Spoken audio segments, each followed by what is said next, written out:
Hey everybody, Who's Your Jedi here with another review for you. This time I'm talking episode 12 of season 5 of The Walking Dead called Remember.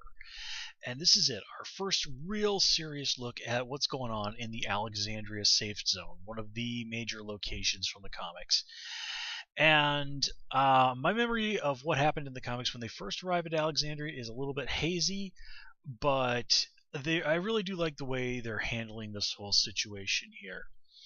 You know, the main thing being, of course, the way that Rick's crew come in there and they're super paranoid about everything, and it's a little hard to blame them. I mean, they've been burned by Woodbury, and Terminus was even worse. So yeah, but again, this kind of continues what we saw last episode, where Rick was just being paranoid to the point of insane. Now everybody is paranoid, but they keep looking. They keep jumping at shadows, really. But the way things are presented, we keep wondering, like, well, we're basically all just sort of waiting for the boogeyman to jump out of the closet at us because we know something's going to happen.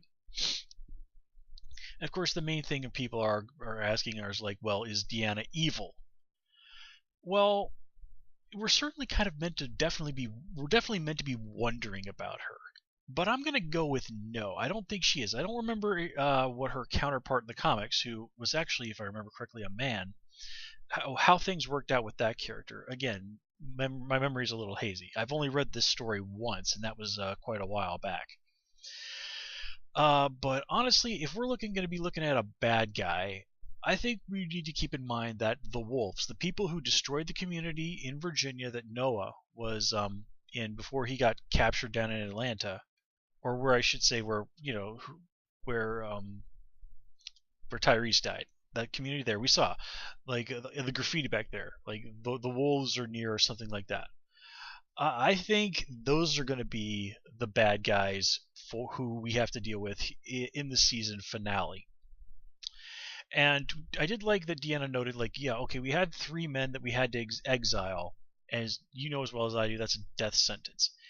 Now I'm spitballing here just a little bit, but it wouldn't surprise me if at least one of those guys survived, formed a crew of bad guys around himself, and she did say men, so I assume that means that she was referring to a male character, and then they're going to bring these people back to try and take Alexandria for themselves, and this would prove to be a really interesting counterpoint to what Rick says at the very end, where it's like, if they're weak, we'll just take it from them. Like, okay, Rick, I understand why you feel that way, but since when have you ever been the kind of person who's just going to jump on somebody because they're weak?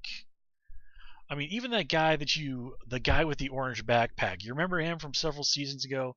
You didn't help that guy, but that guy was a damn idiot who kind of would probably have been a liability to the group. But yeah, like Rick is not the kind of guy, as much as he might say it is, who's just going to go in there and sort of take someone's home just because they're not as hard as he is. And again, if they did that, how would they really be that different than all these people that they've dealt with over the years? It's exactly like what Rick says to Diana. You have to close the gates. You can't let people in.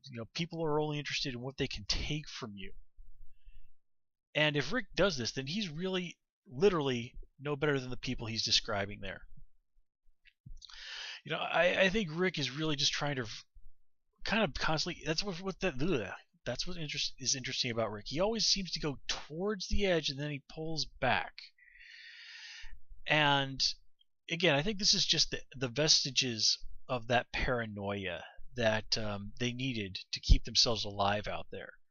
That's one of the things that Aaron says about them. He kind of says, like, you guys have been out there that whole time, but you still managed to remain people. And I think it was even Glenn who said, we need this, because basically what he was saying is, if we keep going the way we are, then we're not going to be people anymore. We're going to be people who are just as bad as Gareth and the governor and the claimers and all those other bad guys that they've dealt with over the years. So let's just kind of get into things in a little bit more detail.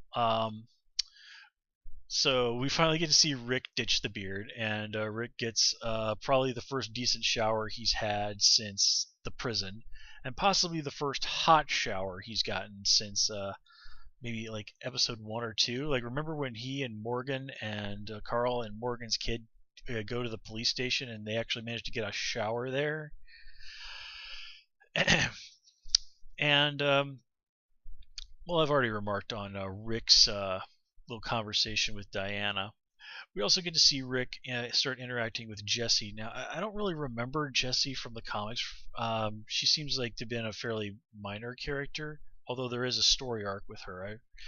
I'm not the first person to think this. I've seen other people online mention it as well, that it kind of feels like they're taking some of the stuff they did with Andrea in the comics, who in the comics did survive to make it to the safe zone, and they might be trying to do that with Jesse. And it is hard to deny that Jesse looks at least a little bit like Andrea. And I'd be okay with that. Now, you have to guys remember, if you've watched my videos of Walking Dead long enough, you know that in the comics, Andrea is my favorite character. And I was never very happy with the interpretation of her that they did on the show. Comic book Andrea is absolutely fantastic. I love her. She's great. Show Andrea, disappointment, big time. So I'd be okay if some of the cool elements of Andrea were on the show taken up by a new character. That's fine with me. Let me see. But actually, just kind of to go back to what I was saying a minute ago about the way everybody's reacting when they get into the community, and they're all super paranoid. They don't want to take any chances. They don't want to show the slightest bit of real trust that they don't have to. Like bedding down in the house and all that stuff together. Daryl refuses to bathe, and then he goes and he like kills and cleans that possum right there on the porch, even though it's like, dude, you could like do that in the kitchen or do it in the garage, for God's sakes. Why are you doing that on the porch? And just that inability to unclench, to sort of assume there's something terrible lurking behind every tree. It kind of reminds me of a comment that coincidentally some of my coworkers had made the other day, and they were talking about the movie American Sniper, which I haven't seen, and teeny tiny spoiler, there's a scene where the guy walks into a supermarket and he's just sort of overwhelmed. And one of my coworkers, she was in the Marines, and another guy, he had been in the Army, and they'd both seen the movie, and they had said like, yeah, that totally happens. That's totally true. And the fellow who'd been in the Army says like, man, I've been out for a while, and that even that still happens to me from time to time. And the lady who'd been in the Marines is like, yeah, it's like you go in there and you see that, and you're just overwhelmed by the amount of choice. And so for somebody coming in from the military lifestyle, which of course is very regimented, very disciplined, and very government issue, yeah, that would be overwhelming. And you hear stories from people who've been in the military. It's like they get out and they have trouble sleeping in a proper bed for the longest time, just because they're so used to sleeping on the ground. Sleeping in a bed feels like trying to sleep on a marshmallow. Well, that's what kind of Rick and the gang are dealing with here. So they're just so used to constant fear, the inability to trust anybody that they come across, and just like I said, expecting the boogeyman to jump out of the shadows at every given turn, which is actually not that unreasonable when you're living in the zombie apocalypse. But yeah. And I even like how Diana really notices this, and she doesn't get upset by it, and she even compliments them. It's like, it shows that you trust each other, that you're a family, that despite as much as you might have been worn down and hardened by this world, your ability to care about others is still there. And I really liked what Rick said at the end, even though when he was planning to possibly seize Alexandria, he said, he was talking with Carol and them, they said, well, what if this place makes us weak? And Rick kind of just was like, no, like this place can't do this to us. Like the weakness has basically been beaten out of everybody in the group. They've been tempered, strengthened. And once you do that, for example, to a piece of metal, once you work out the impurities, you can't put them back in, really. Well, okay, I suppose if you really wanted to do, you can dump some cheap lead or something. You get what the heck I'm saying. All right, once you learn something, you can't really unlearn it. Strength is well, let's take that back. Not strength, but experience. Let's put it that way. Rick and the gang have been through the crucible, and when you come out of something like that, you do lose a part of yourself. Those really trying times in your life. I think about the person I was 5, 10 years ago, and after some of the things I've been through. And granted, I've not had anything as bad as what's going on this show happen to me, but I just can't imagine ever being that person again. And the hard times made me stronger and better for it. So that's what Rick is saying there is completely true. Now let's kind of go on and sort of briefly talk about what's going on with some other people. Now I like that whole thing with Carol where she's sort of pretending like, oh no, I'm just kind of a ordinary mom, and these people were nice enough to take care of me, and oh, I miss my dumb stupid husband Ed. And of course, I remember that Ed was a complete bastard. I mean, Carol's basically kind of do unto others before they do unto you.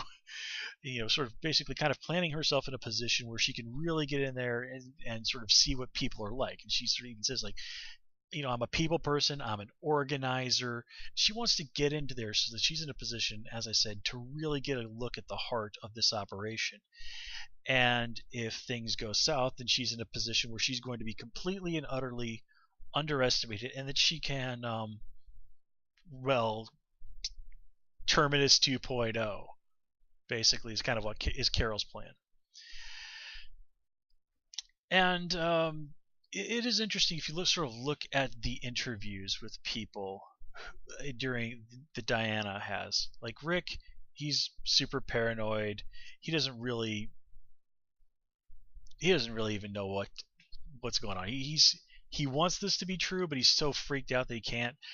Daryl doesn't want to be there.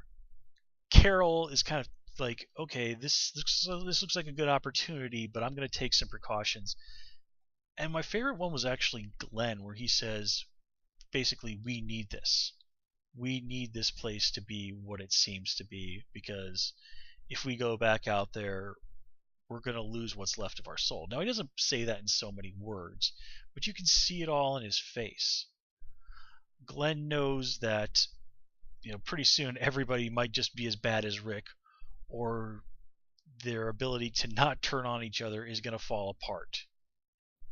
They do need something that can allow the part of them that is more than animal, that is more than survivor, the part of them that is truly human, to reemerge just a little. And let's see. So Carl is another nice example of that whole inability to just interact with people who haven't been through what he's been through. Carl, around kids his own age, just doesn't really know how to switch back into being a normal kid mode, at least for a little while. And in all fairness, the kids do, the two boys do sort of realize that, Carl, they even say, like, yeah, sorry for coming on a little strong. I mean, they get that Carl's been through some shit. And they even sort of note that, yeah, Enid is a very similar person, and that, she was there for weeks before she even spoke.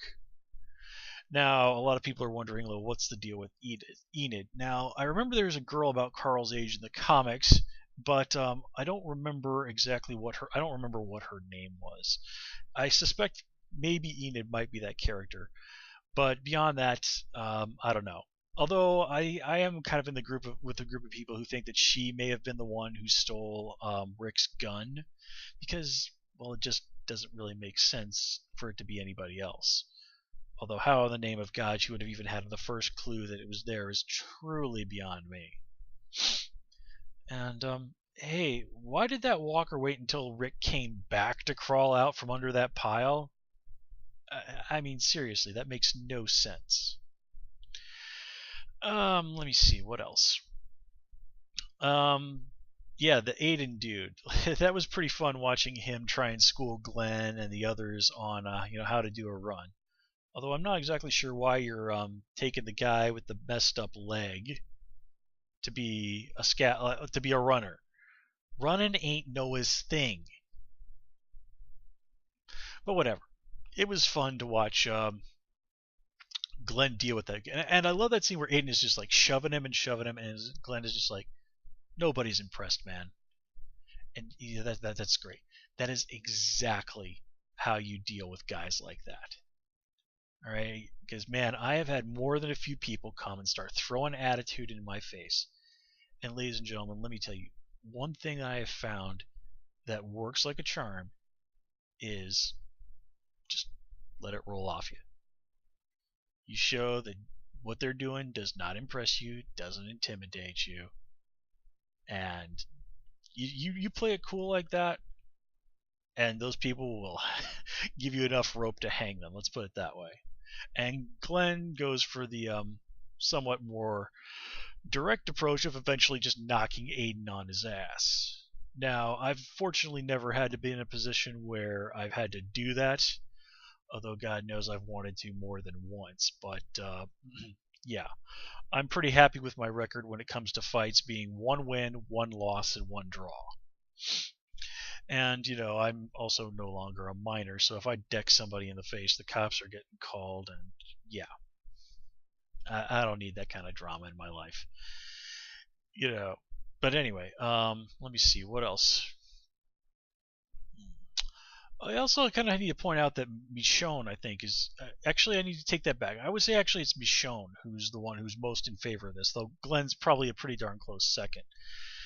So it is sort of a weird situation there. Rick and Carol are kind of, I don't know if I can exactly say neutral. They want this, but they're freaked out, paranoid as hell. Daryl is like a wild animal who's sort of like been put in a kennel.